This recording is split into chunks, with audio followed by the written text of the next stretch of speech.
Welcome to the MVP Show. Full show notes for this episode can be found at nz365guy.com/321. Before we chat with today's guest, here's a quick message from our sponsors.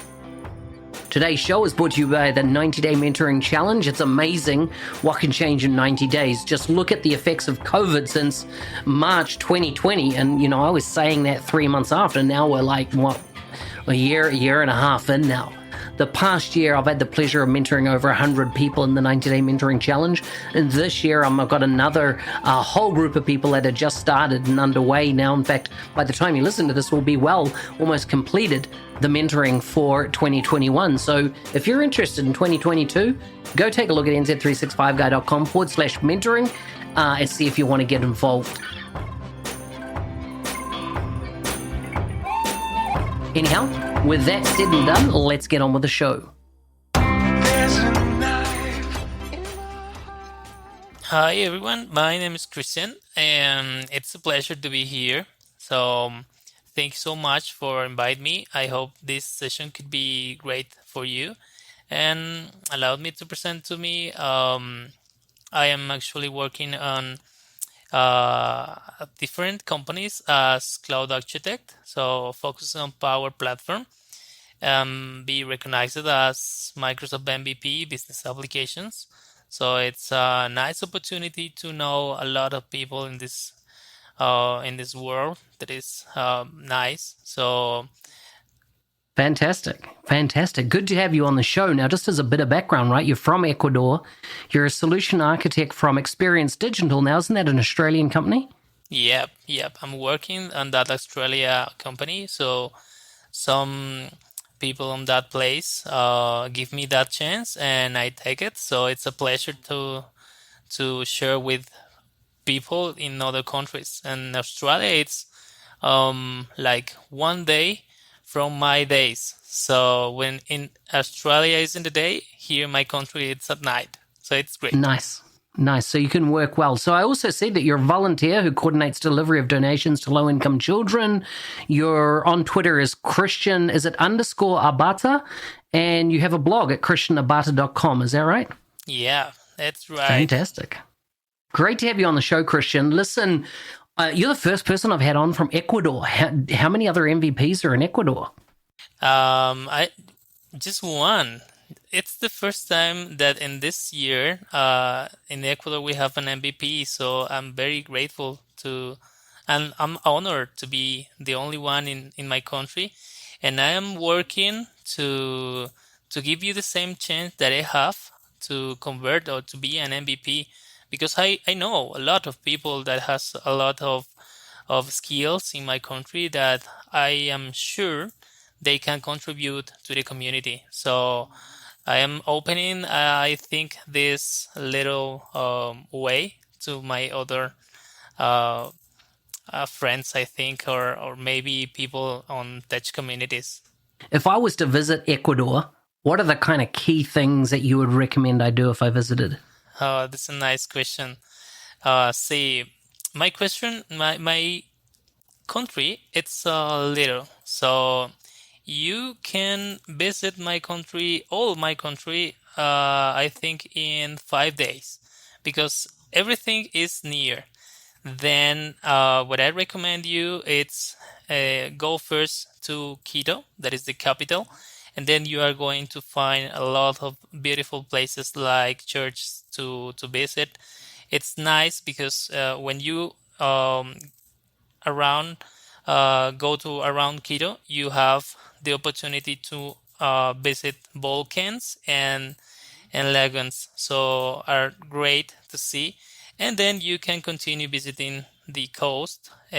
So you are going to see a lot of places to enjoy with the people in the coast. So it's my recommendation. It's go first to Quito.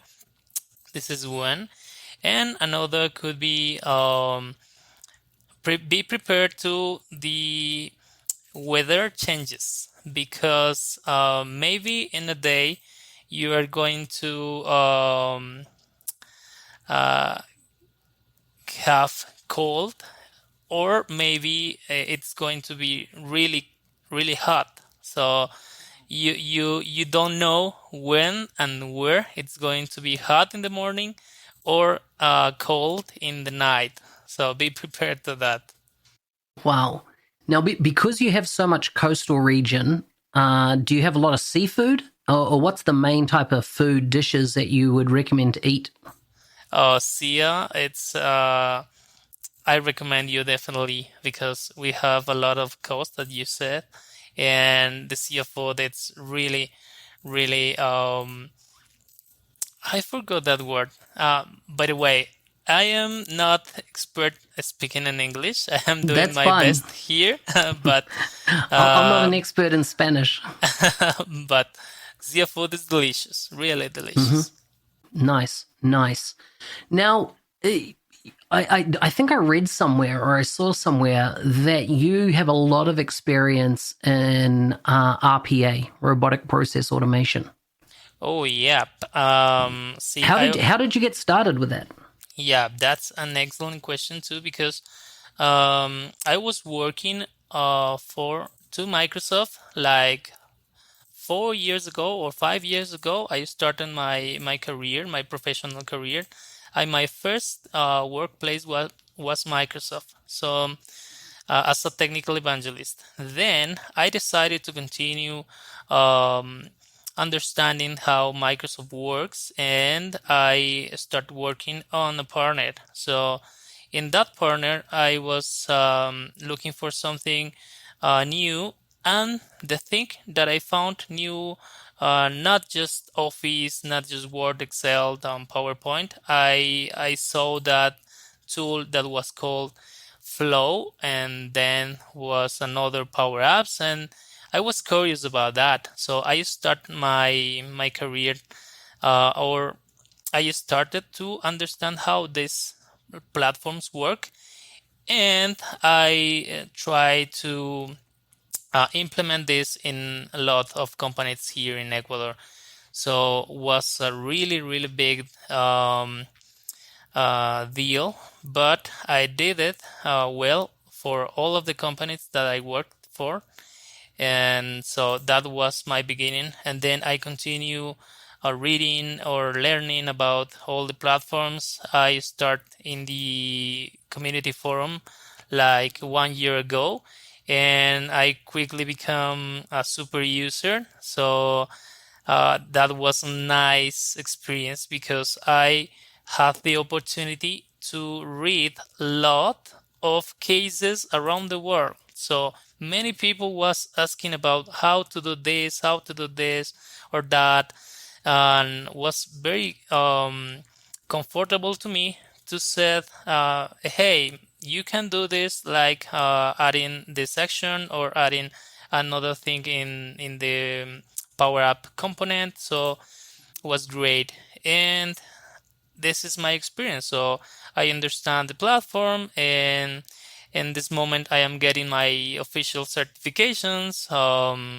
Weeks ago I done my PL 100, so it was the really difficult exam. I told in my LinkedIn, I posted like for me it was a really difficult exam, but I think all of the people that wants to get that certification and um, I don't know how to say this, but you need to spend time learning. So if you don't spend time learning, it could be more difficult to pass that exam. So that's my experience. Nice, nice. So, I see that you spent the last 3 years with Cloud 360, and so that being an Ecuadorian company, is there a lot of business in Ecuador? As in, is there a lot of, for example, business application consultants? Is there a lot of work opportunities there?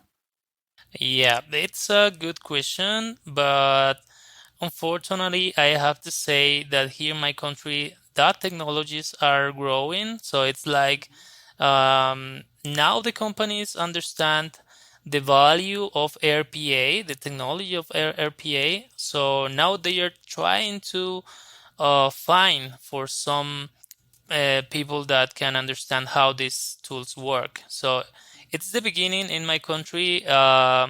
I had to really work hard with the companies that I told you, then try to show how this works, how this tool works, and they said, "Oh, wow, these tools are really nice and help us a lot."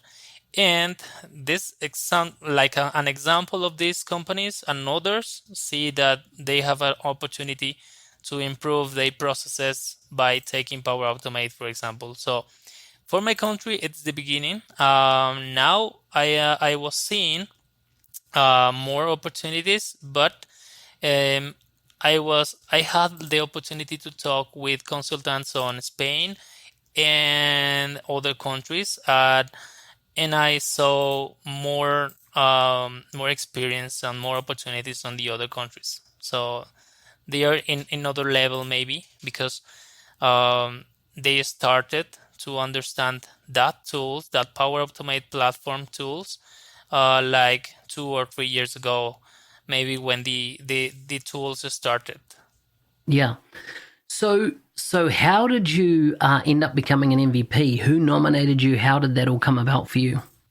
Oh, that person, it's a friend in this moment, a really good friend. It's Prashant Shukla. And I have an story here. Like, see, when I was working on Microsoft, I made some friends on Microsoft, and then they know that I was working on this kind of platforms, and they decide to nominate me once in 2 years ago. So that was my first nomination with a friend in a company by a Microsoft employee. But I didn't understand well how MVPs works. So that was a nomination because I was always helping to Microsoft by helping in consulting things like Christian, you understand this? Could you help us? Yeah, I can, and that was the reason I get my first nomination. That was a no because now I understand that an MVP needs to have more skills, like to share with the community. This was the first thing that I didn't did. So I started, as I told you, sharing in the forum, in the community forum, and I get the nomination from Prashant from nowhere. So I was just sharing and asking and solving questions in the community forum, and then in one day, just that I don't remember, but Prashant decides to write me on LinkedIn, and he said, "Christian, I think you deserve to be an MVP." And I said, "Okay, yeah, I think I'm very grateful with you, but I received a no. But I don't know if I'm really prepared to that." But Prashant says, "It's okay, Christian. I saw you and I saw a lot of your responses, and he nominates me." So I continue in that way. So to get more impact in the community, I decided to record my questions and answers and decided to do it in Spanish in my channel. So like a translation. See, for Power Platform, we don't see more Spanish content, just English content, and then I decided to translate the questions that the people do in the community forum to an Spanish. So I record a video, I record another video, and that's how my YouTube channel starts.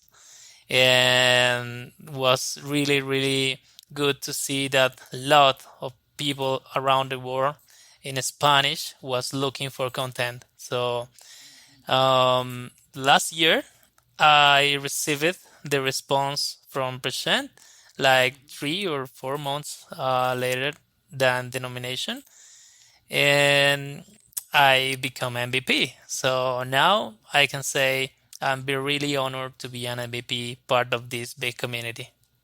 That's so awesome. I love that you're focused on the Spanish side of things because, I talk with a range of people that English is their second language and they think they have to do everything in English or they have to be fluent in English. But of course, there's a massive community out there that would benefit from, just like you've shown, questions, answers, content topics, all done in their native language, in your case, Spanish. I think it's really smart that you're focused on that. And I mean, I know there's a range of MVPs actually in Spain that I think they've got a conference coming up actually soon that is just only Spanish speaking all around Microsoft BizApp. So it's definitely a massively growing community, right? Spanish speaking folks in the BizApp community. Yeah. I think the same. It's a big community. And I hope I can continue sharing and learning from the MVPs and from the community on Spanish and English too. Because as I told you, I saw a lot of really nice cases and was like, okay, this is a difficult case. How we can resolve this? This kind of cases allows me to improve my skills too. I like it. How have you found? I see from the start of this year, you're now working for an Australian company. In fact, I think Prashant leads that team now, isn't it, in Australia? How do you find working remotely, full time? And I think, we live in a world now that COVID is almost expects everybody to work remotely. So how do you find it working, in a country down the bottom of the world, in your case, quite away from Ecuador? How do you find working remote and still being able to fully engage on projects? Okay, how I found that? As a really big responsibility because,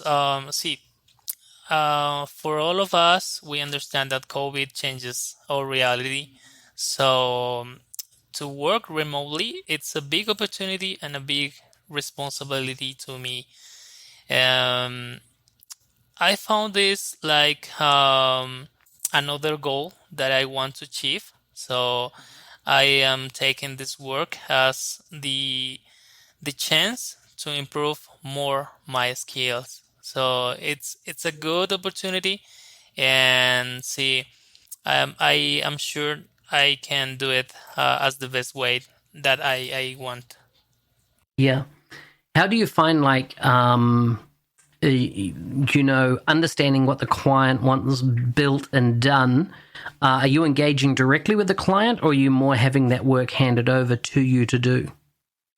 I think it's good to be handled with the client. It's better for me. Yeah.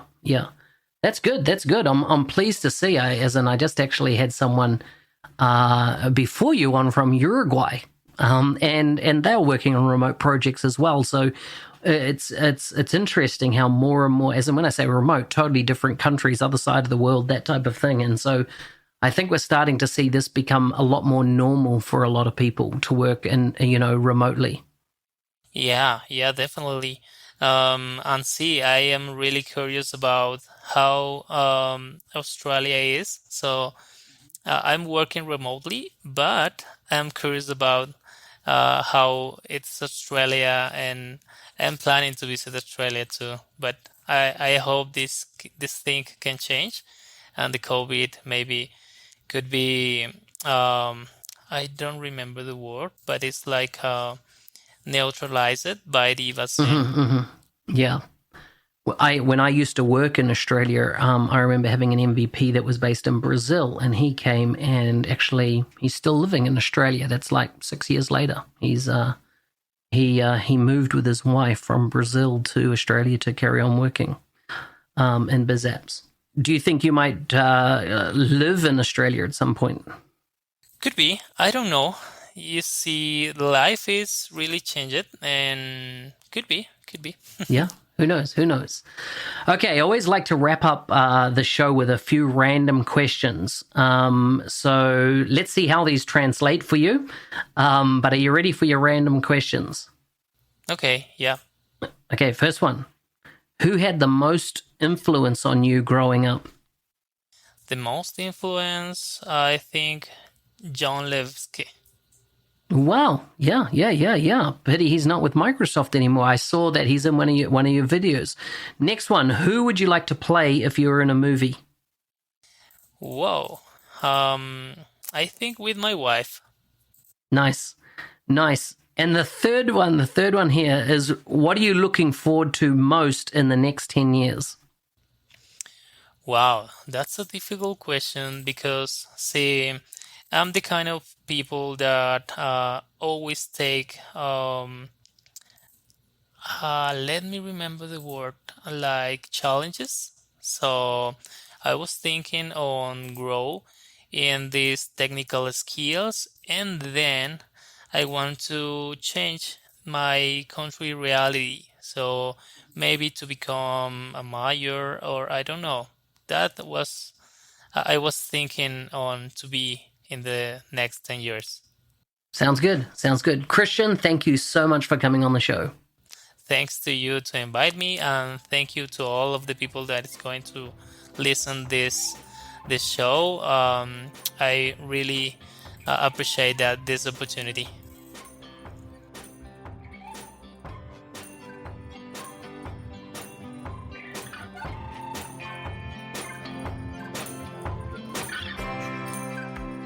Hey, thanks for listening. I'm your host, Business Application MVP Mark Smith, otherwise known as NZ365 Guy. Please like and subscribe in your favorite podcast player. Hope you enjoyed this episode. See you next time.